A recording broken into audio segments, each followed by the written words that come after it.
Salut à toutes et à tous, soyez les bienvenus pour ce jeu, c'était podcast quotidien spécial US Open. Voilà déjà 9 jours que le tournoi a débuté sur les cours de Flushing Meadows et on connaît les noms des 4 premiers demi-finalistes.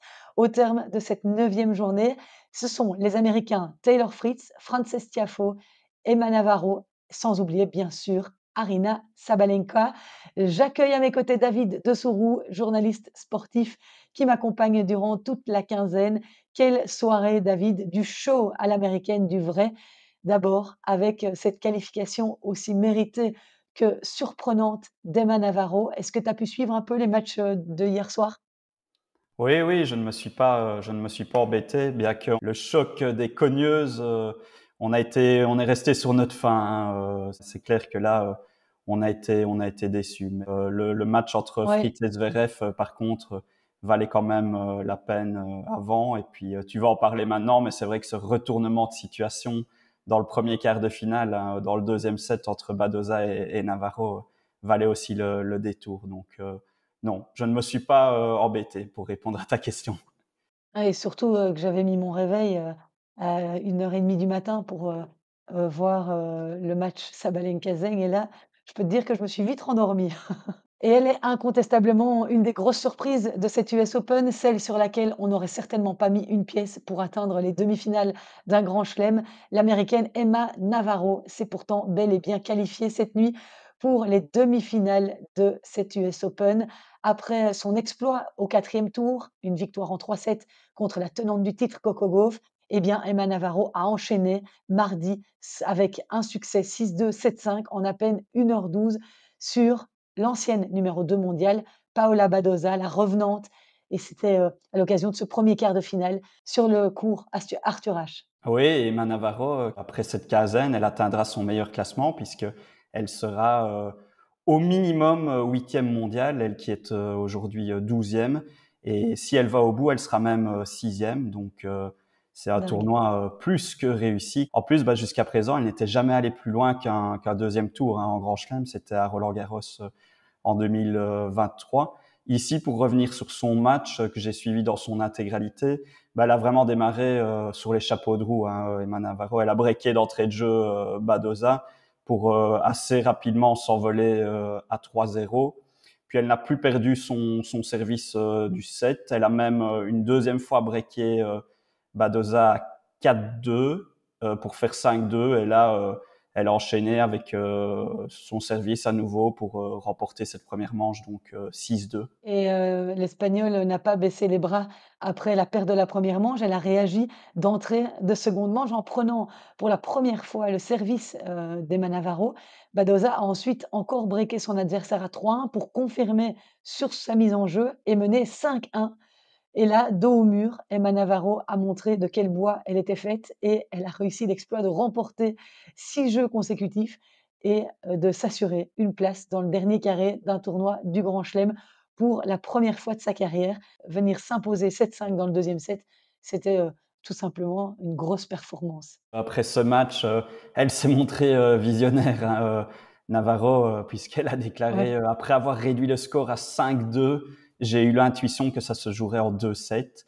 Je voulais juste rester vraiment forte, même si je perdais le deuxième set. Je voulais donner le ton pour le troisième. Je dis toujours que je ne peux pas voir l'avenir, mais peut-être que je le pouvais un peu aujourd'hui.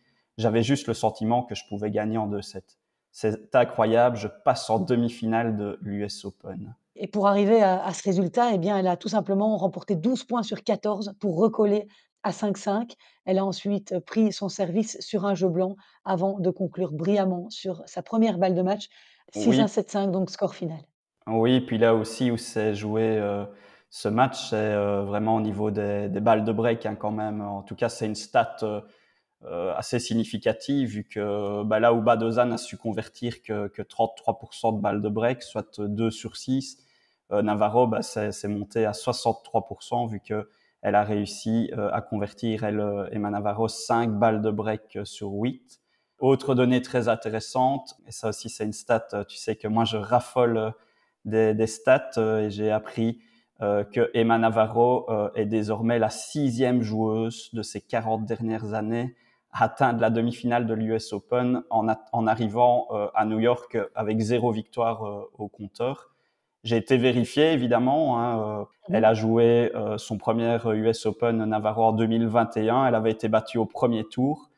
Et elle l'a rejoué cette US Open en 2023 où elle a aussi été battue au premier tour. Donc, par rapport à cette stat, elle rejoint Steffi Graf, Venus Williams, Janina Wickmeyer. Ça, je l'ai appris. Janina avait fait pareil en 2009. Ça, je me rappelais qu'elle était allée en demi-finale, Janina, mais je ne savais pas et j'ai appris qu'elle n'avait gagné aucun match avant cette édition 2009 de l'US Open, mais il y a aussi eu Bianca Andreescu, c'était en 2019 elle, et évidemment le magnifique parcours d'Emma Raducanu en 2021 qui était sortie elle aussi de complètement de nulle part puisqu'elle elle était engagée dans les qualifications et elle avait remporté la Britannique 10 matchs d'affilée pour aller décrocher un premier Grand Chelem. Elle avait fait une mini Philippe de Hulf, back in 1997.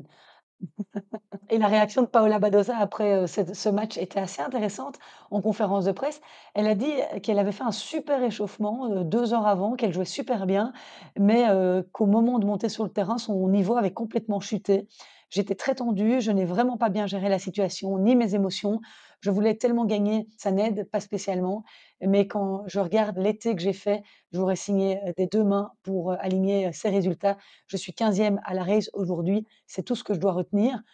C'est vrai que j'ai quand même envie de souligner la belle histoire, de Paola Badosa qui, il y a 5 mois à peine, était prête à quitter complètement le tennis, prendre sa retraite à 26 ans, après que les médecins lui aient annoncé qu'il serait extrêmement compliqué pour elle de continuer à jouer au tennis. Pourquoi? Eh bien parce qu'elle souffre d'une fracture de fatigue à une vertèbre lombaire qu'elle traîne depuis des mois. En mars, la joueuse espagnole s'est retirée d'Indian Wells, elle qui était numéro 2 mondiale en 2022. Elle est retombée au fil des semaines à la 140e place mondiale en mai et elle a suivi, toute la saison sur terre battue depuis son canapé. Donc que faire de cette blessure? Eh bien, Paola Badosa, pour elle, il n'était pas question de quitter le monde du tennis. Elle a donc décidé de se lancer dans un programme d'injection, de cortisone, ce qu'André Agassi a dû subir quotidiennement à la fin de sa carrière. Alors moi, j'étais un petit peu perplexe par rapport à ce qu'elle l'expliquait, parce que, c'est vrai que j'ai lu le livre d'André Agassi, je ne sais pas si tu as eu l'occasion de lire la biographie et en fait, il était dans une souffrance à la fin de sa carrière. Il savait à peine, se lever, il savait à peine, bouger, je crois que le dernier match qu'il a disputé contre Marcos Baghdatis, il expliquait que ses injections étaient indispensables, mais qu'il ne savait plus bouger. Donc à quel point faut-il se mettre comme ça, se détruire physiquement? Elle a quand même que 26 ans. OK, elle a envie d'être au top, mais est-ce que son corps, va tenir le coup, et comment elle va être dans 10 ans? C'est quand même ça pose question, je trouve. Ouais, bah, écoute, je partage ton avis, hein. C'est clairement, jouer avec sa santé donc mais à l'époque, dans une interview, elle avait déclaré, j'ai on a retrouvé sa déclaration: «Pour moi, le tennis n'a pas de sens si je ne suis pas au sommet. Je veux jouer sur des grandes scènes, je veux jouer les derniers tours de chaque tournoi. Je veux être l'une des meilleures joueuses, du monde». Donc ça montre quand même, vraiment encore, son ambition. Et 4 mois seulement après Indiana Wells, bah, elle est revenue à Wimbledon. Elle a atteint les huitièmes de finale du dernier Wimbledon. On l'a vu, tu te rappelles, hein, Christelle, on l'a vu extrêmement émue sur le court. Dans la foulée, elle a enchaîné les bons résultats puisqu'elle s'est imposée à Washington. Et puis bah, là, ici, elle fait l'US Open qu'on connaît. Oui, tu me demandes si je m'en souviens, c'est encore une des nombreuses fois sur mon tableau de chasse où j'étais en larmes devant la télé, tellement, cette victoire, oui, et atteindre les huitièmes de finale après ce qu'elle avait vécu, c'était magnifique, Paola Badosa.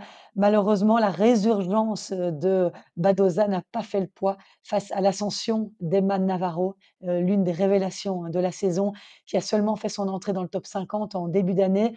Elle sera, tu l'as dit tout à l'heure, huitième lundi, mais elle a pris son temps pour grandir, pour arriver à son aise sur le circuit. Elle est passée par, l'université américaine sans être, jetée dans le grand bain à l'âge de 16 ans et je pense que c'est tout à son honneur. Voilà, il y en a qui décident de partir très, très tôt sur le circuit, il y en a qui prennent un peu plus de temps. Elle a 23 ans, elle arrive à son top maintenant, elle a fait des études. Je pense que de plus en plus cette filière, est, préconisée et c'est vraiment une très bonne chose. Ça se vérifie sur le circuit et alors une dernière stat pour, la demi-finaliste de l'US Open, Emma Navarro, elle compte désormais 29 victoires sur surface dure en 2024, soit une de plus qu'Iga Swiatek, numéro 1 mondial. Et là, voilà, donc en demi-finale, Mmh. où elle retrouvera, tu vas en parler, mais elle va retrouver l'une, si pas la grande favorite de cette US Open, Arina Sabalenka. Ah oui, là, dans l'autre quart de finale de ce bas de tableau, on s'attendait à un duel de cogneuses, à une bataille entre 2 redoutables joueuses du top 10. Mais encore une fois, dans le tennis féminin, comme ça arrive trop souvent malheureusement, ce quart de finale a fait pchit, il n'y a pas eu match. Aryna Sabalenka a écrasé Qinwen Zheng 6-1, 6-2 en à peine 1 h 13 minutes. Et comme l'an dernier, quand Sabalenka avait retrouvé Zheng au stade des quarts de finale, la Bélarusse avait dominé la joueuse chinoise, alors âgée de 21 ans, en 2 petits sets, 6-1, 6-4. Nouvelle année, histoire similaire, donc avec ce match totalement à sens unique. Grosse déception quand même pour, les spectateurs, qui ont payé je ne sais pas combien pour aller voir ce quart de finale, mais ça fait cher, hein. Ouais, comme tu dis, ça fait cher. Qu'est-ce qu'on peut dire de ce match? Bah, si ce n'est que Sabalenka, c'est vrai, ça est arrivé plus fraîche que son adversaire, hein, vu que avant ce quart de finale, elle n'avait perdu qu'un set. C'était contre la Russe Alexandrova. Là où Zheng bah, avait déjà passé, on l'a dit aussi dans le podcast d'hier, beaucoup plus de temps sur le terrain, hein, vu que sur ses 4 premiers tours, oui, elle en avait quand même disputé 3 en 3 sets. Elle avait notamment battu Anisimova, Erika Andreeva et Donna Vekic en 3 sets. Donc, clairement plus de fraîcheur dans le camp de la Bélarusse, qui, bah, avec ce succès face à Zheng, qu'elle avait donc déjà battu en finale du dernier Open d'Australie, Sabalenka, elle en est à 9 victoires consécutives, hein, vu que avant d'arriver à New York, elle a remporté le tournoi de Cincinnati. Et face à la médaillée d'or des derniers Jeux olympiques, Sabalenka a rapidement pris le dessus, breakant même Zheng dès son premier jeu de service. Or, on s'attendait à ce que le service de la joueuse chinoise soit un réel atout, puisqu'elle avait déjà accumulé 49 aces dans ce tournoi. Et d'ailleurs, parmi les joueuses du circuit, Zheng détient le record cette saison du plus grand nombre d'aces. Elle en comptait déjà 54 à la fin de l'Open d'Australie. Donc là, son service lui a fait un petit peu défaut, apparemment. Oui, clairement, ce qui doit normalement être une force chez cette joueuse, bah, est devenu une faiblesse, vu que sur le match d'hier, elle n'a passé que 31% de première balle, donc c'est vraiment rien du tout, en tout cas pas assez. Et ses coups de fond aussi, ça partait un peu dans tous les sens, je dois dire. Elle a tenté des amortis qui restaient chaque fois dans le filet, donc Sabalenka n'a mis que 35 minutes à remporter ce premier set 6-1. Elle a fait le break à nouveau. Sabalenka, elle a mené très rapidement 2-0. Zheng, elle a réussi à stopper l'hémorragie, mais voilà, après 1 heure de jeu, Zheng, la stat aussi est éloquente, hein. Elle n'avait réussi que 8 coups gagnants contre 18 fautes directes et se retrouvait menée 1-4. De l'autre côté, Sabalenka bah, est restée dans sa filière de jeu telle qu'on la connaît. Donc, elle n'a mis que voilà 1 h 13 à remporter ce quart de finale pour remporter pardon ce quart de finale 6-1 6-2. Et c'est sévère pour la joueuse chinoise, hein. Une chose est sûre, Sabalenka n'aura pas laissé, un trop plein d'énergie dans ce quart de finale. La numéro 2 mondiale va donc retrouver Emma Navarro pour une place en finale. Les 2 femmes se sont partagées les victoires lors de leurs 2 dernières confrontations. Sabalenka a battu Navarro en huitièmes de finale cette année à Roland-Garros, mais elle avait perdu contre l'américaine à Indian Wells en 2023. Et j'ai bien aimé son interview d'après-match où elle a essayé d'une certaine façon de se mettre le public américain en poche, hein, pour qu'il ne l'abandonne pas Ouais. complètement lors de sa future demi-finale face à Emma Navarro. Et elle a dit en riant, les boissons sont pour moi ce soir, les amis. S'il vous plaît, donnez-moi un peu de soutien pour le prochain match. Donc voilà, c'était une manière aussi très très amusante de se mettre le public dans la poche, quoique est-ce qu'elle a vraiment besoin de ça pour rejoindre une nouvelle finale à l'US Open? J'en suis pas certain. En tout cas, tournée générale sur le stade Arthur Ashe, Ah, ça peut chiffrer, hein? ça peut se chiffrer, ouais, ça peut être cher, mais bon, En même temps, elle a les moyens, hein, c'est Elle pas a les comme moyens si, en même temps, ouais, comme tu dis. voilà et puis je sais pas à combien ils vendent la chope, à mon avis, c'est pas comme, à Jean Blou chez nous, quoi. Ah, ça doit être un peu plus cher, ouais. Alors, chez les hommes, maintenant, eh bien, le premier quart de finale du haut de tableau mettait aux prises l'Américain Taylor Fritz à l'Allemand Alexander Zverev, quatrième joueur mondial. Et à 26 ans, eh bien, Fritz a franchi un nouveau palier important dans sa carrière en rejoignant pour la première fois les demi-finales d'un tournoi du Grand Chelem avec cette victoire en 4-7, 7-6, 3-6, 6-4, 7-6, 3h26 minutes. Quel accomplissement! Oui, quel accomplissement, hein. Lui qui était déjà quart de finaliste l'année dernière et qui avait déjà été 5 fois quart de finaliste en Grand Chelem depuis le début de sa carrière. Ici, bon, il l'attendait depuis longtemps, hein, cette accession au dernier carré d'un majeur, mais cette année, voilà, il a ressenti quelque chose de différent sur le court. Il l'a d'ailleurs déclaré au micro de Nick Kyrgios. J'en ai connu des quarts de finale, mais aujourd'hui, je me suis senti différent. C'est une autre histoire. J'ai senti que c'était le moment pour moi de franchir un cap supplémentaire et en plus devant mon public. C'est extraordinaire. Oui et c'est vrai qu'il a montré, plus de détermination et d'envie, Taylor Fritz, dans ce match par rapport à Zverev, plus brouillon, moins constant lors des moments importants. Taylor Fritz a été plus proactif, il a montré plus de variété, plus qu'il n'a jamais montré finalement. Il est venu au filet, a fait des amortis, il a bien défendu, il avait plus d'impact dans ses frappes, il a lâché, quelques parpaings, en coup droit de tous les côtés du court. Premier set, Fritz a eu déjà des balles de 7 à 6-5. Finalement, il a dû attendre le tie-break pour, s'adjuger le premier set avant de perdre le deuxième avec un passage à vide assez flagrant. Mais après, dans les sets 3 et 4, il a montré un tout autre visage, l'Américain. Alors dans ce match, forcément, devant une foule acquise à sa cause, il a, notamment gagné 81 des points sur son premier service, Fritz, contre 75 pour, Zverev. L'Américain est parvenu à breaker, Zverev qui a pourtant un très, très bon service. C'était vraiment une montagne à franchir et il l'a fait de bien belle manière. Et alors, Mats Wilander et John McEnroe expliquaient quelque chose d'assez intéressant hier dans leur analyse d'après-match sur Eurosport. Ils disaient que Zverev s'était montré plus agressif dans le premier set, mais que dès qu'il était dans une position confortable, il avait tendance à reculer un peu, sur le court. Il attendait loin derrière sa ligne de fond, même au retour sur seconde balle, alors, qu'il devait faire le contraire, prendre la balle tôt, venir au filet pour, davantage faire bouger l'Américain qui est un excellent défenseur. Mais voilà, John McEnroe disait qu'il avait, manqué, selon lui, de créativité, alors qu'il en a les armes, Sacha Zverev, et que Fritz avait tout simplement été meilleur tactiquement. Plus agressif aussi, hein, en atteste cette stat, il menait donc alors qu'il menait 2-7-1. Dans le quatrième set, il n'a perdu qu'un point derrière sa première balle de service. Son premier C'est service dingue. était là et il rejoint ses deux potes, hein, Tommy Paul et Frances Tiafoe. Et vu que Paul a déjà été demi-finaliste, c'était à l'Australian Open 2023. Et Tiafoe, donc qui va retrouver ici, était déjà demi-finaliste une première fois en 2022. Mais voilà, ils se tirent la bourre, hein, comme on dit les trois. Fritz a d'ailleurs dit qu'il a toujours été content pour eux, qu'il était enthousiaste pour eux. Je pense que la manière dont je gérais ça mentalement, c'était chaque fois de me dire que j'étais en quart et que je jouais Djokovic.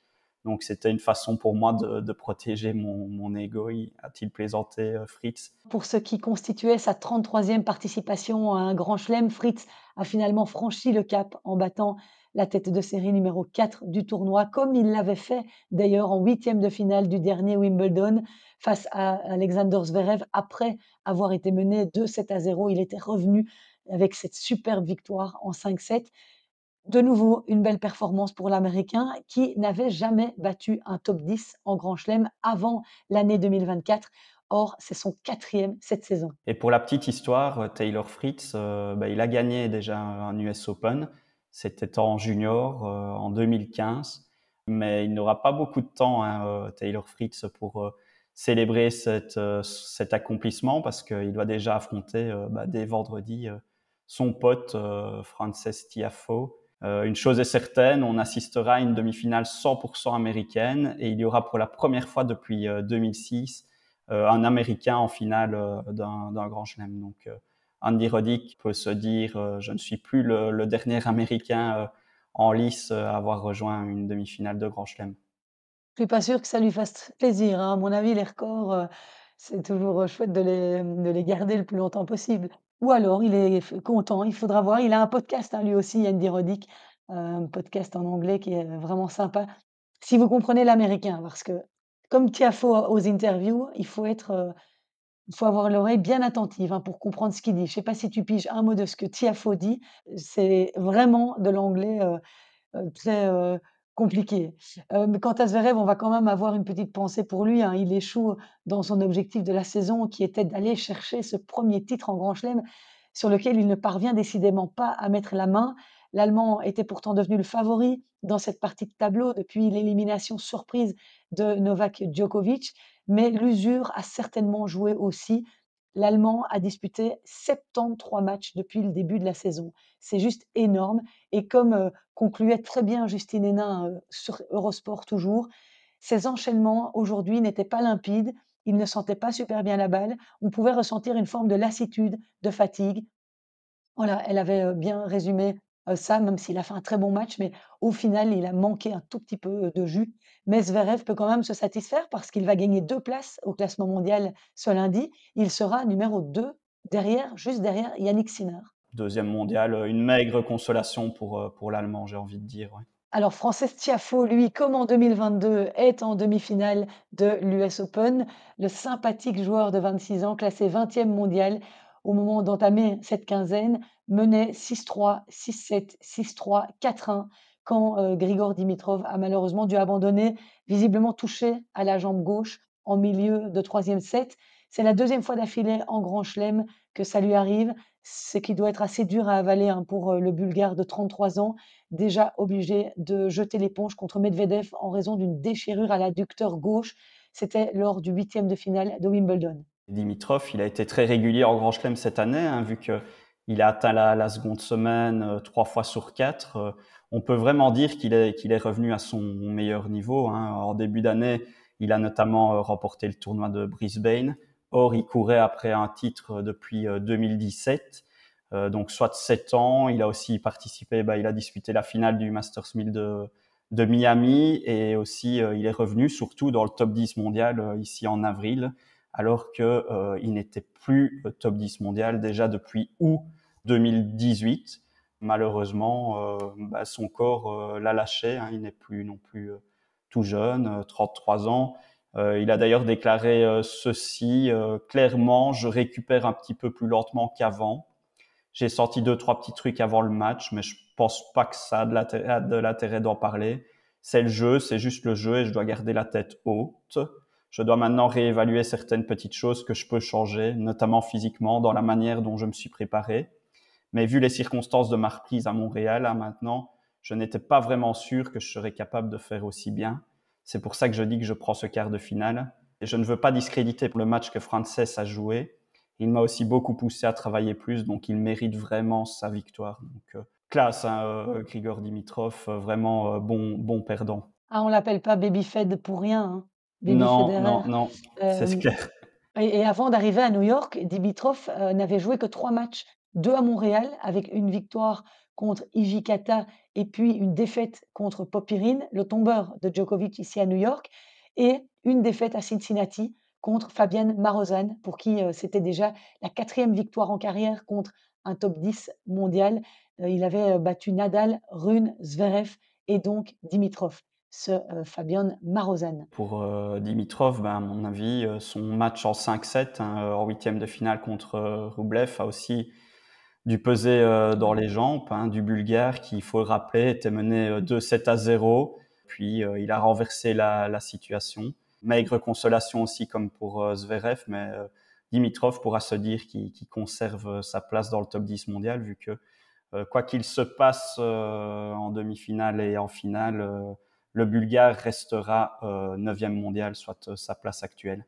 Tiafoe, lui, va remonter à la 16e place mondiale, mais surtout, c'est la première fois qu'on va retrouver 2 Américains en demi-finale depuis 2005 et ce match entre André Agassi et Robbie Ginepri. Il s'est exprimé, hein, Tiafoe, après son match au micro de Christopher Eubanks qui réalise les interviews à New York. Il a déclaré: «Une deuxième demi-finale pour moi ici à New York, c'est magnifique. Même si cet abandon, de Dimitrov n'était pas l'issue qu'on voulait, je suis très heureux de disputer contre Taylor le plus gros match de notre vie à tous les 2. Je joue contre lui depuis qu'on a 14 ans, j'ai hâte d'y être sur le plus gros court du monde. Il faudra que je sois très agressif, que je dicte les points, car c'est l'un des meilleurs frappeurs des 2 côtés et surtout, il faudra que je serve mieux, car je n'ai pas très bien servi aujourd'hui». Et dans leur confrontation directe, c'est en tout cas le meilleur classé, donc Fritz, qui mène 5-1.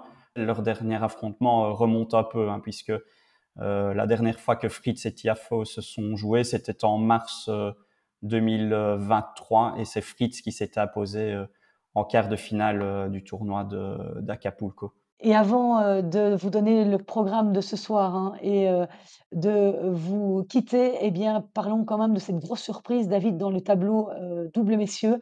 En quart de finale, Max Purcell et Jordan Thompson, 7e tête de série du double messieurs, sont parvenus à sortir Marcel Granollers et Horacio Zeballos, tout simplement la première tête de série de cet US Open. Victoire 7-6, 6-4. Un magnifique parcours pour Jordan Thompson qui avait atteint ses premiers huitièmes de finale en Grand Chelem en simple, éliminé, je vous le rappelle, par Alex de Minaur. Et il faut aussi rajouter, pour être complet, on en parlait hier, de cette jeune brugeoise, hein, Jelin van Drome, classée 7e mondiale chez les juniors. Bah, elle poursuit elle aussi sa route dans cette US Open, puisqu'elle était opposée au deuxième tour à l'italienne Basiletti. Et bah, Jelin s'est imposée 6-2, 6-4, donc une victoire plus facile que la veille, hein, contre Ksenia Efremova. Donc voilà, Oui, Jelin clairement. van Drome qualifiée pour le troisième tour où elle affrontera donc Anna Penikova, une joueuse américaine bah, qui aura forcément le soutien du public. Elle a remporté la Street Ball au mois de juin et a déjà joué 2 quarts de finale. C'était à Roland-Garros et à Wimbledon. Donc voilà, un troisième tour pour son premier US Open, c'est à saluer. Vraiment, Yéline Van Drome, impressionnante et moi, je vais essayer de l'inviter dans mon podcast avant la fin de l'année, hein, ce serait top et c'est ici que se referme, cet épisode spécial US Open. Ce soir, place aux autres derniers quarts de finale.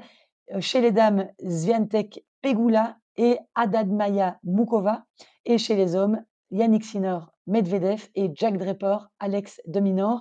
Alors je regardais tout à l'heure, hein, quand tu parlais pour le programme, eh bien ce sera, Haddad Maia Mukova aux alentours de 18 heures. Yes, on va pouvoir regarder la brillante Mukova à l'œuvre et Jack Draper Alex de Minaur dans la foulée.